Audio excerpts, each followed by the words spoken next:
Le Chapeauté 2 n'est pas aussi bon que vous croyez. Ce n'est pas une histoire brillante sur une fine lame qui, au terme d'une longue et belle aventure, finit par se confronter à une quête existentielle et philosophique. C'est avant tout l'histoire d'un héros qui a tout perdu. Son âme, son héritage, son origine. Alors, mesdames et messieurs, il est temps de revenir dans le passé, de revenir au commencement pour découvrir comment la dernière quête a tué un héros.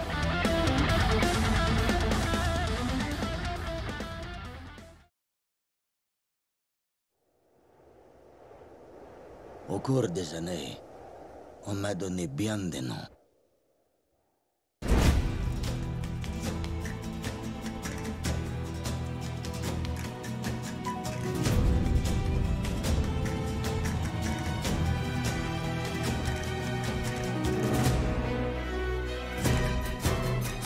Pour comprendre ce qui manque vraiment au Chapeauté 2, il faut revenir au premier Chapeauté de 2011. Et en revoyant le film et en comparant les deux personnages, parce que le Chapeauté, autant le premier que le deuxième, ce sont des films qui sont très forts centrés sur leur personnage principal, on se rend compte qu'il y a avant tout une énorme différence fondamentale entre les deux Chapeautés. Le Chapeauté dans le 1, c'est une parodie. C'est un personnage qui a été inspiré de Zorro et donc qui va parodier beaucoup des idées et des idéaux que représente cet archétype-là. La masculinité, la justice, le combat contre et pour la justice et une certaine forme de machisme. En revanche, dans le 2, là où le Chapeauté du 1 est une parodie d'un archétype, eh bien le Chapeauté du 2 est une parodie de lui-même. Et ça, c'est crucial parce qu'on n'est pas du tout dans les mêmes sous-entendus, on n'est pas du tout dans les mêmes types de parodies. Des personnages qui sont des parodies d'eux-mêmes, on en a plein. Les Looney Tunes, Bugs Bunny, Daffy Duck, ce sont tous des personnages qui se parodient eux-mêmes, qui se mettent eux-mêmes dans des situations ridicules. Et donc, la différence entre le Chapeauté du 1 et le Chapeauté du 2, elle est énorme. Comparer les deux personnages, ce serait comme comparer Charlie Chaplin à Scooby-Doo.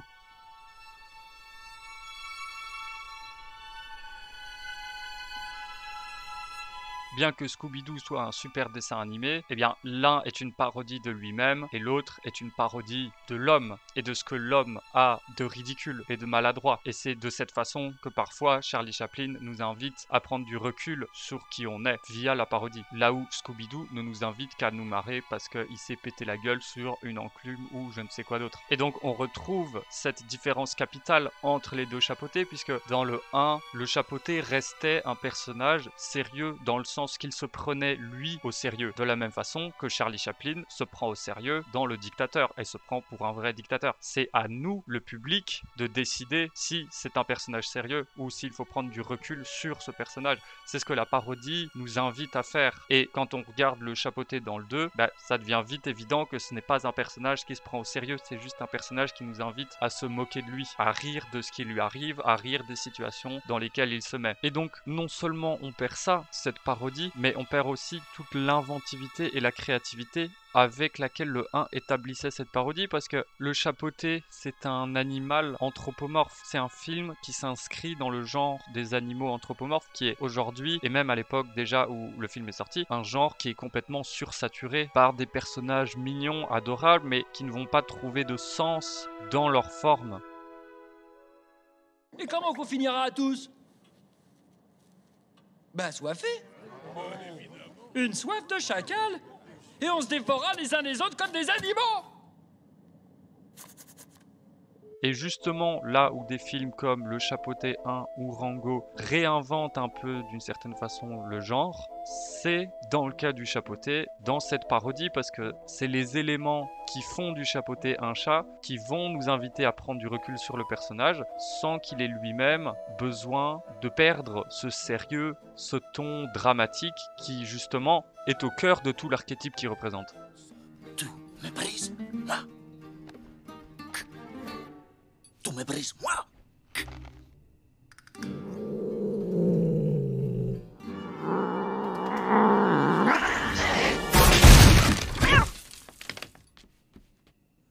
Et en tant que fan de cinéma d'animation, que ce soit l'animation japonaise ou l'animation occidentale, c'est quelque chose de vraiment beau à voir parce que quand on regarde le cinéma d'animation, souvent on peut pas s'empêcher de se demander oui mais pourquoi est-ce que on l'a fait en cinéma d'animation et pas en cinéma traditionnel? Qu'est-ce qui dans cette œuvre fait la différence?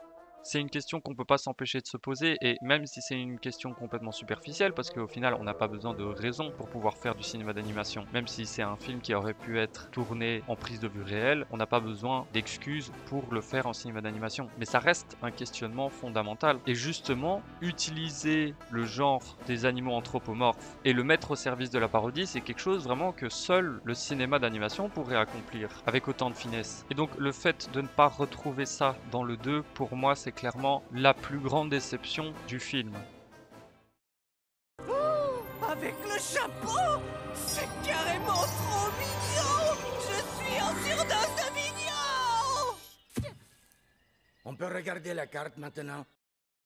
Un autre point qu'il est important d'adresser dans le Chapeauté 2, évidemment, tout le monde le sait, c'est son esthétique. Son univers graphique, son animation, c'est vraiment de là que le film tire sa force, c'est son argument principal. Et là où on pourrait dire qu'en effet, c'est un film qui envoie, c'est un film qui a du budget, c'est un film qui a beaucoup de choses à montrer, ben en fait, pas tant que ça, parce que oui, on a cette super patte graphique de mix 3D 2D qui est très à la mode, très tendance depuis le film Spider-Man et Arcane notamment, mais c'est là pour faire joli, c'est du bling bling, en fait c'est pas mis au service de la narration ou de l'histoire ou de l'œuvre, et ça n'a pas vraiment de sens particulier, là où dans Spider-Man, il y avait une cohérence vis-à-vis de ce style artistique, vu que Spider-Man c'est à la base un univers graphique, vu que ça vient de BD, de comics, donc le mix entre le 3D du cinéma et le 2D de la bande dessinée avait tout son sens, et pareil dans Arcane, ça avait aussi du sens, vu que Arcane c'est un univers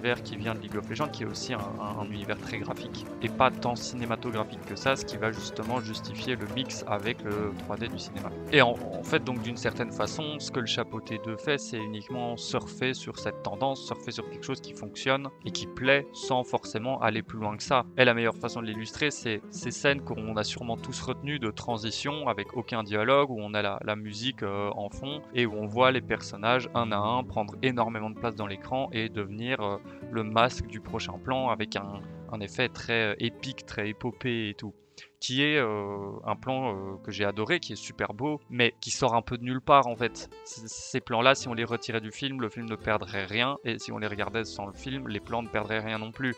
C'est juste beau, oui, mais sans plus. Ça n'a aucun réel intérêt. Et au-delà de ça, c'est encore pire parce qu'on se rend compte en fait que parmi toutes les idées visuelles du 2 intéressantes, il n'y en a pas une seule qui n'a pas déjà été faite par le 1.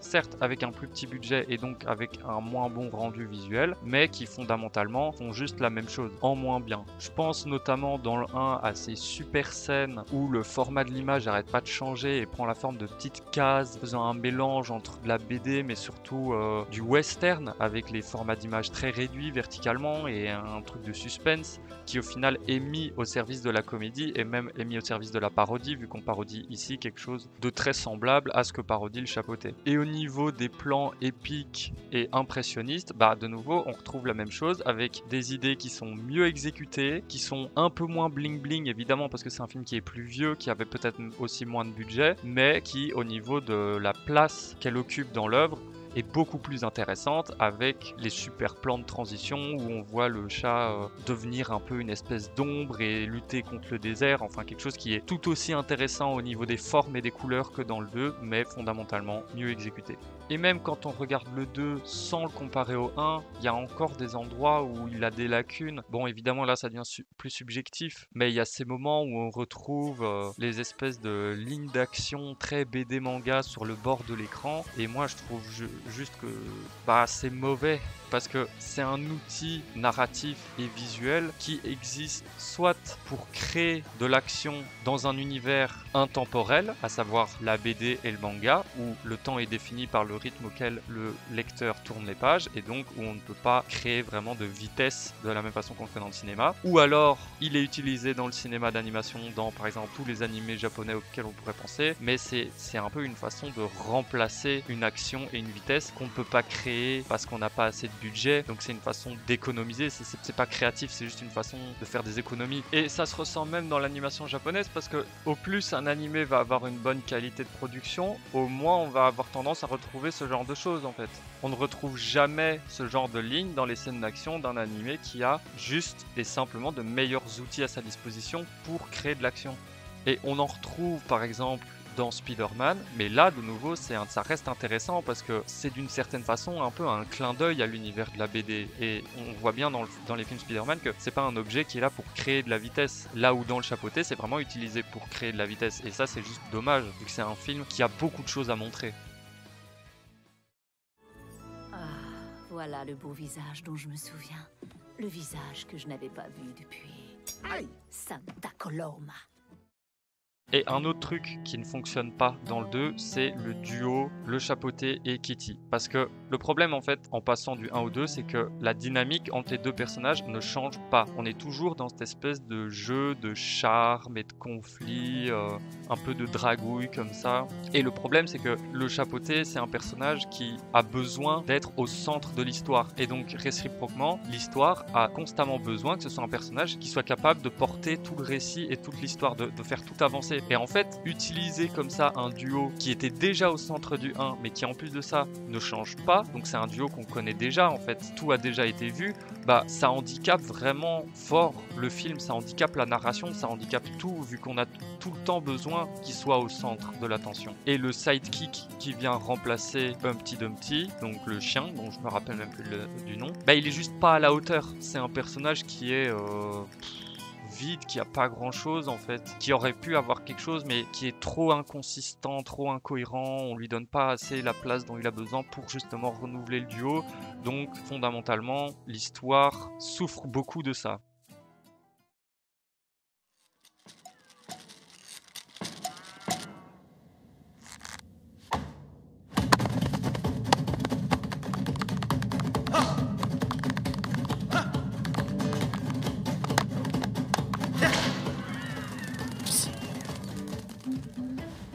Battle de danse le mardi soir? Aucun problème. Si c'est une battle de danse que tu veux, je vais te battle danser le mardi soir jusqu'à ce que tu rentres de l'âme.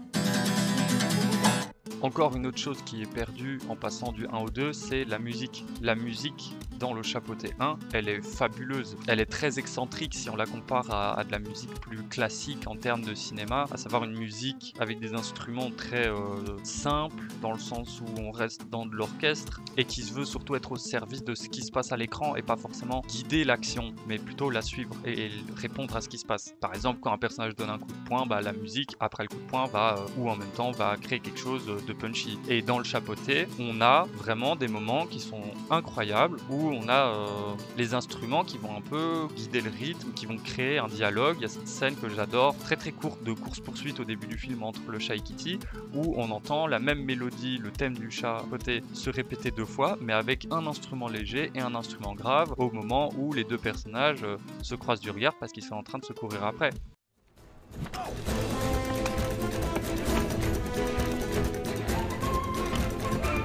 Et ça, c'est quelque chose de magnifique parce que dans le cinéma, la musique ne peut pas tout le temps accompagner le film. De la même façon qu'elle ne peut pas tout le temps guider le film, guider l'action, bah, on doit avoir une espèce de danse entre les deux où parfois la musique va créer quelque chose et le film va suivre, et une autre fois, c'est l'action qui crée quelque chose que la musique va suivre. Et on retrouve ça dans le chapeauté 1. En revanche, dans le 2, les OST, elles sont...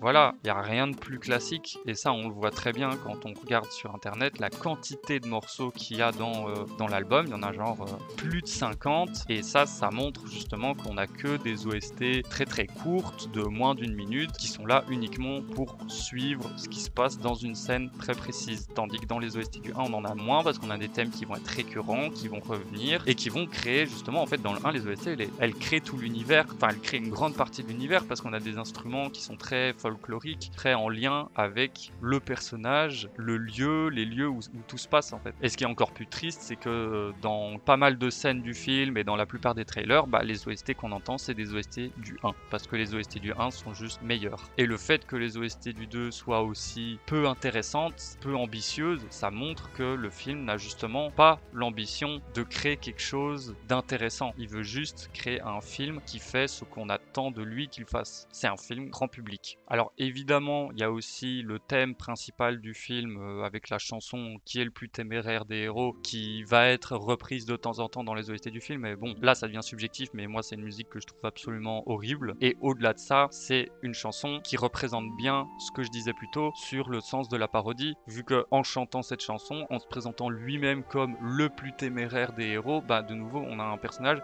qui se parodie lui-même. Là où dans le 1, le chapeauté, c'était un personnage qui ne se percevait pas lui-même de la même façon. C'est assez subtil, mais je pense que vous voyez ce que je veux dire. Et pour finir, le dernier point, et clairement le plus attendu j'imagine, c'est le loup. Que dire du loup ? Bah j'ai vraiment pas envie de parler de lui en fait. Ce personnage est cringe, c'est le malaise, c'est l'apogée du Dark Sasuke, enfin il y a rien qui fonctionne dans ce personnage. À la fois je comprends pourquoi il a autant de succès et à la fois je ne comprends pas parce que ce personnage est juste ridicule. Je dois bien admettre que sa première scène d'introduction est vraiment bonne parce qu'elle est super bien storyboardée, l'action est très bien dirigée, c'est peut-être même une des seules scènes d'action qui est aussi bien dirigée, mais au-delà de ça, enfin faut se réveiller quoi les gars, c'est quoi cette merde ?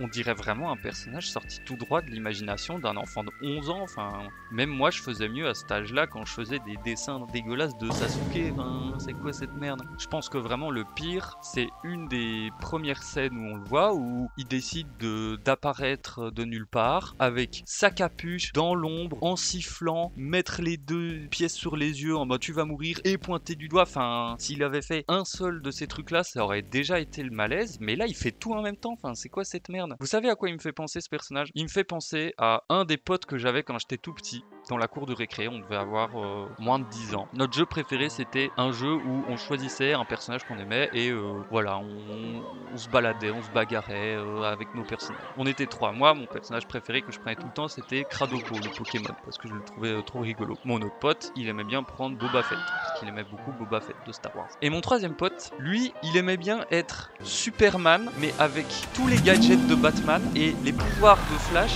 et immunisé à la kryptonite. Ce pote-là, c'est le loup dans le chapeauté. Too much. Et au-delà de ça, ça reste un personnage qui a objectivement, au niveau du film, trop de prétentions en fait. Ce que le personnage essaye d'amener, c'est une idée que j'aime vraiment pas. C'est l'idée que, regardez, ce film est philosophique, il a des idées profondes et personne ne peut dire le contraire parce qu'il y a cette idée de fuir la mort, etc.